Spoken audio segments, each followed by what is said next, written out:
वो ऐसी शख्सियत से मिलाएंगे जिसने सनातन से जुड़े, साधना से जुड़े तथ्यों को इतना ऊपर खींच के लाया है जिसको आप जान के अचंभित हो जाएंगे। हमारे साथ अयोध्या में हनुमानगढ़ी के बगल से महेश योगी जी आज जुड़ने वाले हैं। महेश योगी जी एक फाइन आर्ट के विद्यार्थी रहे जिसमें उन्होंने तमाम विश्व रिकॉर्ड बनाए। कई किताबों उन्होंने अंतर्राष्ट्रीय स्तर पर लिखी जिसकी लोकप्रियता बहुत ज़्यादा है। और उन्होंने साधना में, योग में जिन चीज़ों की उपलब्धियाँ पाई हैं उसके बारे में हम जानेंगे। सबसे बड़ी बात कि आज हम जानेंगे कि वो एक साधना कर रहे हैं जिसमें आज 30 दिन पूरा हो गया है उस साधना को, और ये साधना लगभग 6 से 7 महीने चलने वाली है। तो हम महेश योगी जी के मुंह से ही जानेंगे कि क्या कर रहे हैं, उनका क्या उद्देश्य है और वो आने वाली पीढ़ियों के लिए क्या छोड़ने वाले हैं। इन सब विषयों पर आज हम चर्चा करेंगे। महाराज जी, आपका बहुत बहुत स्वागत है हमारे चैनल पे। बहुत धन्यवाद आपका, बहुत साधुवाद। महाराज जी, आपकी उपलब्धियां जो हैं अपने मुंह से नहीं बताना चाहिए, लेकिन जब अगर आप नहीं बताएंगे तो मुझे तो पूरी बात पता नहीं है, तो हमारे दर्शक जानेंगे कैसे कि आप एक ब्रिलियंट स्कॉलर, विद्यार्थी भी हैं और उसके बाद आप एक प्रोफेसर भी रह चुके हैं। इन सब विषयों पर पहले हमारे दर्शकों को अपना परिचय आप दे दीजिए। मैं स्वामी महेश योगी अयोध्या हनुमानगढ़ी पीठ में हनुमान जी का एक छोटा सा दास हूँ और करीब हनुमान जी के चरण में हनुमानगढ़ी से लगभग 2 दशक से मेरी साधनाएं चल रही हैं। मैं अयोध्या विश्वविद्यालय के अंतर्गत ही विद्यार्थी भी रहा और असिस्टेंट प्रोफेसर भी रहा। 5 वर्ष तक मैंने विश्वविद्यालय की सेवा की है और फाइन आर्ट्स में मेरे 6 व्यक्तिगत विश्व रिकॉर्ड हैं। दुनिया की सबसे बड़ी व्यक्ति चित्र श्रृंखला बनाने का विश्व रिकॉर्ड, 11,000 सबसे अधिक व्यक्तिगत रूप से चित्रों का सृजन करने का विश्व रिकॉर्ड, श्री कृष्ण लीला, रामायण और इन सारे चीज़ों को एक ही पटचित्र पर चित्रांकन करने का विश्व रिकॉर्ड रहा है।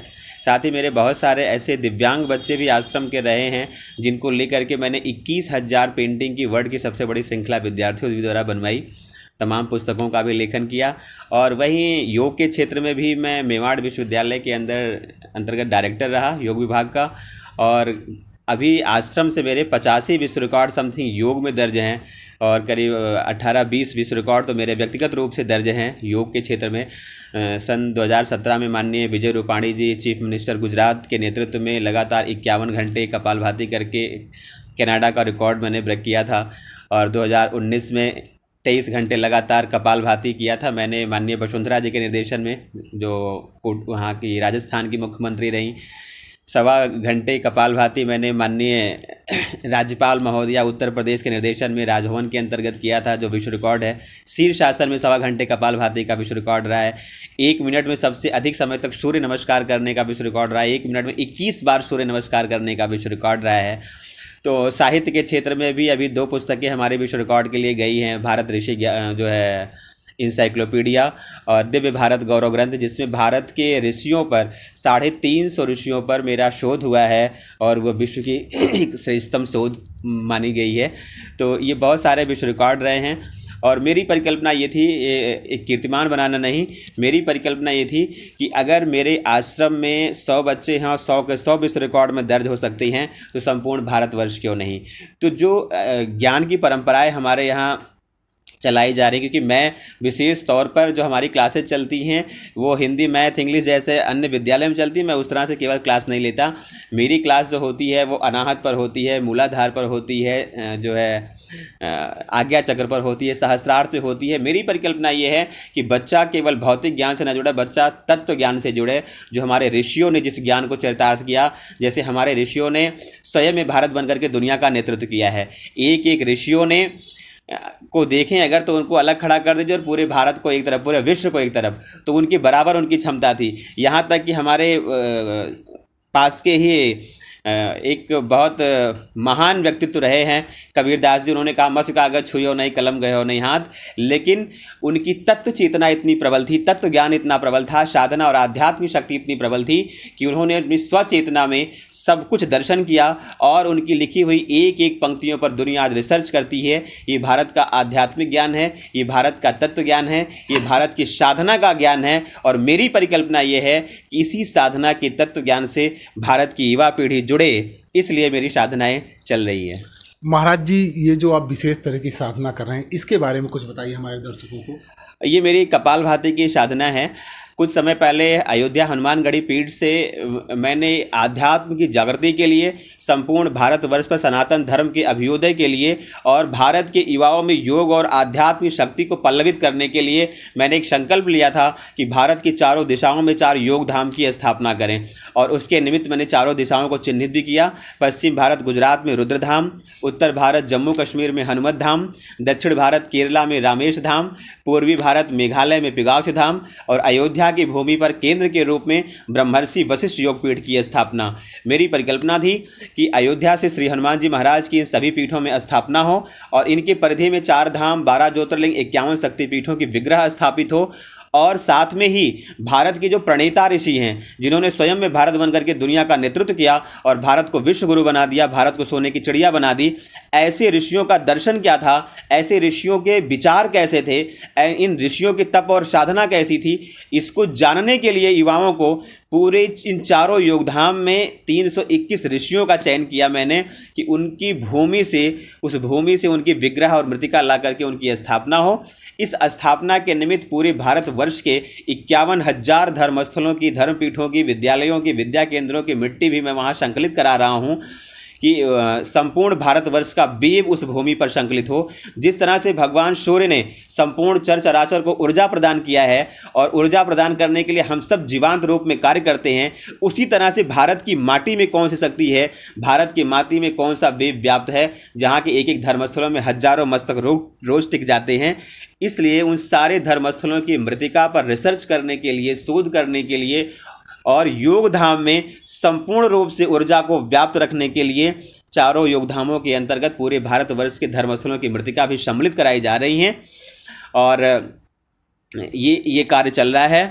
तो इसके निमित्त ये सारी योजनाएं चल रही हैं और जो ये साधना चल रहा है, इस चारों योगधाम को पूर्णता प्रदान करने के लिए श्री हनुमान जी महाराज के चरणस्थली में 22 नवंबर 2022 को मैंने अयोध्या के सभी संतजनों के सानिध्य में रह करके एक संकल्प लिया था कि इस यात्रा को, ये 14 वर्ष 2036 तक यात्रा संपूर्ण भारतवर्ष में चलने वाली है, पूरी यात्रा की पूर्णता के लिए मेरा 5 संकल्प हुआ था कि लगातार मैं पूरी यात्रा के दौरान 14 वर्ष तक चरण पादुका का त्याग करके, एक वस्त्र को धारण करके कार्य करने के लिए, उसी में मेरी एक तपस्या को पूर्ति के लिए मेरी एक परिकल्पना थी कि मैं योग को चरितार्थ करने के लिए, भारत के युवाओं को योग की तरफ आकर्षित करके योग तत्व से जुड़ने के लिए, आत्म तत्व से जुड़ने के लिए, ज्ञान तत्व से जुड़ने के लिए योग की अलग अलग विधाओं को भी चरितार्थ किया जाए।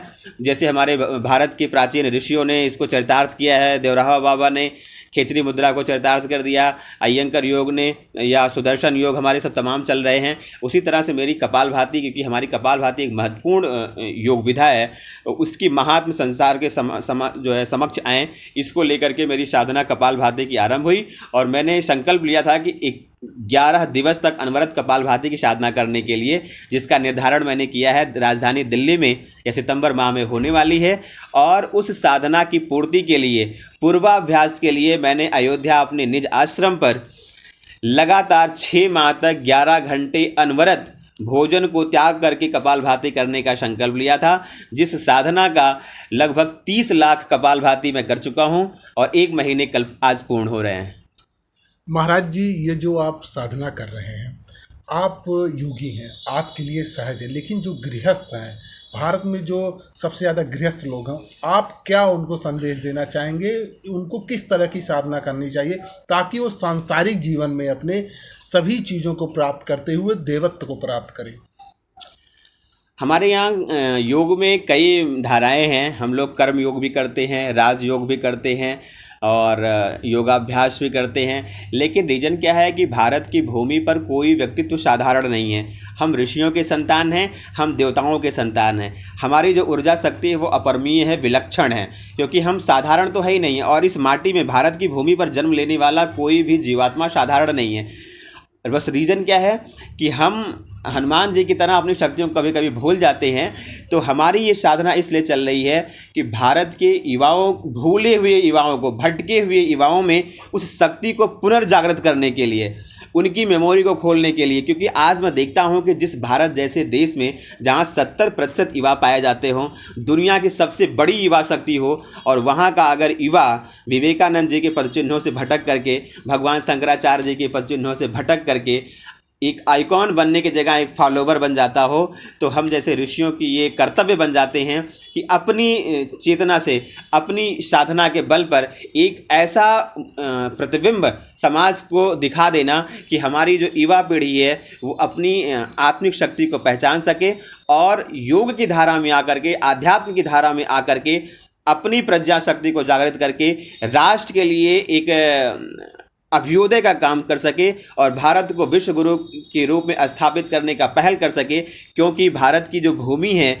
यहाँ के हमारे बच्चों का एक ऐसा पुरुषार्थ था कि उन्होंने स्वयं में पूरी दुनिया में एक अलग जगाई है। इसी भूमि से हमारे ध्रुव, प्रहलाद, एकलव्य, लव और कुछ जैसे बाल बाकुरे निकल करके दुनिया के फलक पर राष्ट्र का नेतृत्व किया है।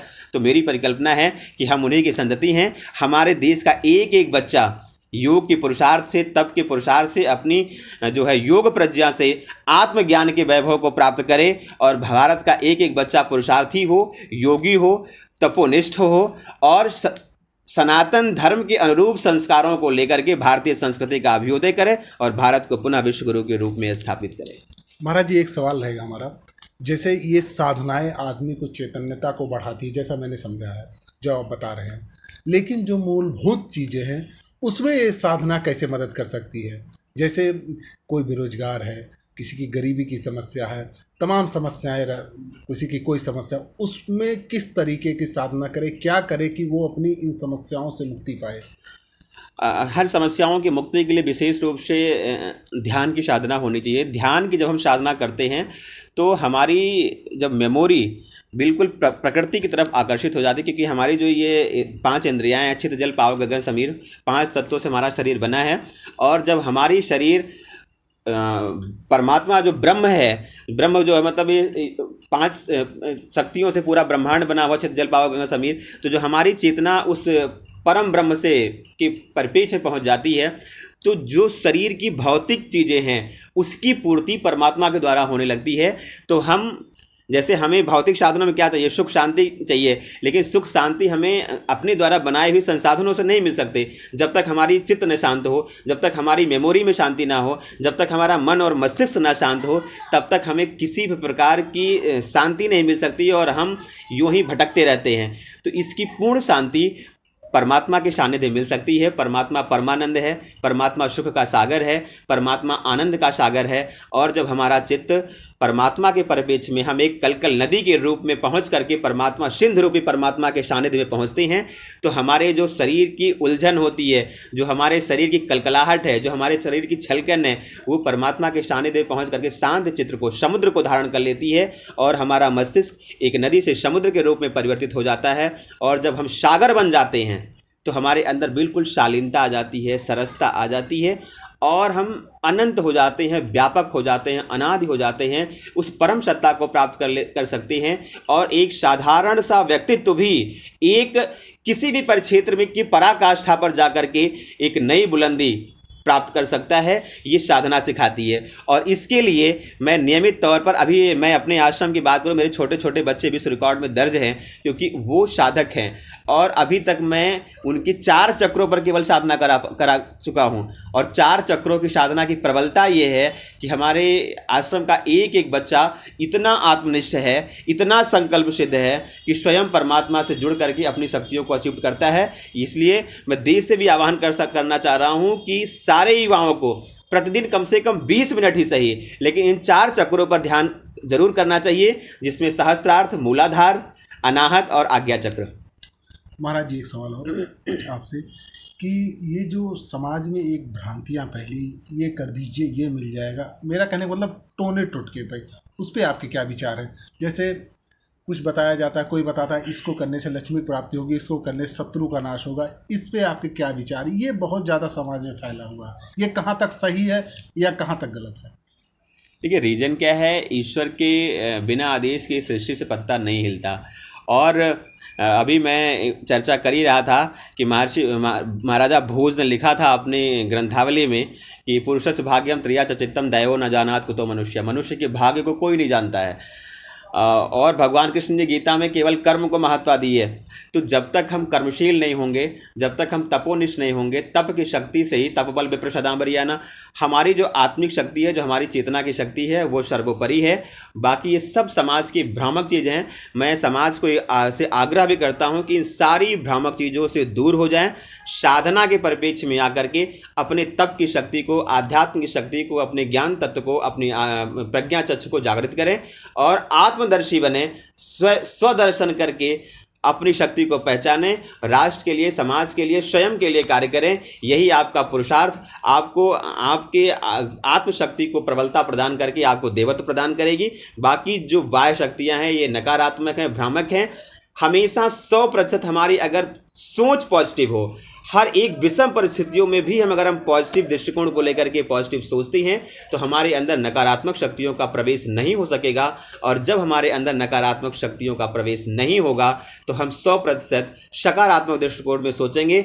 और जब हमारी मानसिक संतुलन सकारात्मक दृष्टिकोण में होती है तो हमारे हर कार्य सकारात्मक होते हैं और राष्ट्र के अनुगामी बन जाते हैं, राष्ट्र के लिए पथ प्रदर्शक बन जाते हैं। महाराज जी, आखिरी सवाल आपसे, ये जो आपकी साधना चल रही कब तक पूरी होने वाली है?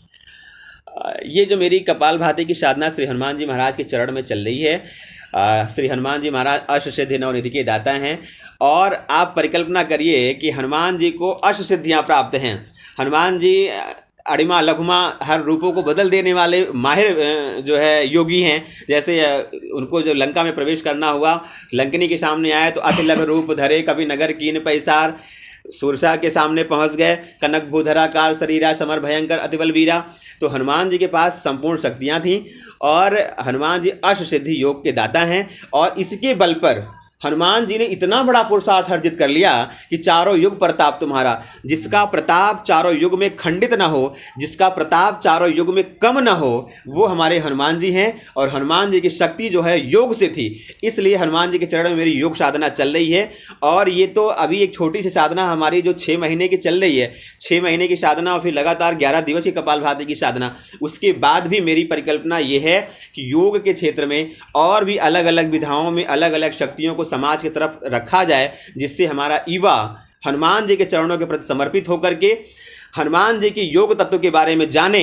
उसके लिए अभी मैंने रुद्रराज योग भी आरंभ किया है। करीब 7 वर्षों से मेरा रुद्रराज योग पर अध्ययन चल रहा था और मैं इस साधना के साथ साथ मैं उसको भी समाज में लाना चाह रहा हूँ कि भारत का प्रत्येक युवा हनुमान जी की रुद्र योग साधना को जाने, जिससे उसका यश और उसका प्रताप हनुमान जी की तरह चारों युगों में व्याप्त हो जाए। चारों युग प्रताप तुम्हारा, वो शक्ति उसको प्राप्त हो जाए और भारत का प्रत्येक युवा स्वामी विवेकानंद जी के पदचिन्हों पर, भगवान शंकराचार्य जी के पदचिन्हों पर चल करके दुनिया का नेतृत्व करता हुआ संपूर्ण वसुधा को वसुधैव में बांध सके, ऐसी मेरी परिकल्पना है। इसलिए एक छोटी सी साधना है, इसके बाद भी जब तक यह शरीर है तब तक साधनाएं अनवरत चलती रहेंगी। हमारे साथ महेश योगी जी थे, जिन्होंने कहा कि भ्रामक चीज़ों से दूर रहिए। सबसे बड़ी बात आप सबको लिए, जो टोने हैं टोटके हैं किसी काम के नहीं है। आप लोग अंतर्मुखी होइए, योग साधना कीजिए, डायरेक्ट भगवान से जुड़िए। जो करना है ईश्वर को करेगा और आपका पुरुषार्थ करेगा। सबसे बड़ी बात यह है कि आपका पुरुषार्थ करेगा, ना कोई टोना करेगा, ना टोटका करेगा। महेश योगी जैसे प्रतिभाशाली शिक्षित व्यक्ति की जो योग साधना है वो समाज के लिए जीता जागता एक नमूना है। महाराज जी से आइए, मिलिए और अपने अंतर मन के चक्षुओं को खोलिए और जो निगेटिवता है उसको दूर कीजिए और सही रास्ते पे चलिए, ना कि किसी भ्रामकता से, किसी के कहने सुनने पे ये कर दीजिए तो ये हो जाएगा, वो कर दीजिए तो हो जाए। ऐसा कुछ नहीं होने वाला है। अंतर्मुखी बनिए, ईश्वर से जुड़िए, डायरेक्ट जुड़िए, हृदय से जुड़िए। कैमरामैन शिवम के साथ मैं आनंद त्रिपाठी, अयोध्या।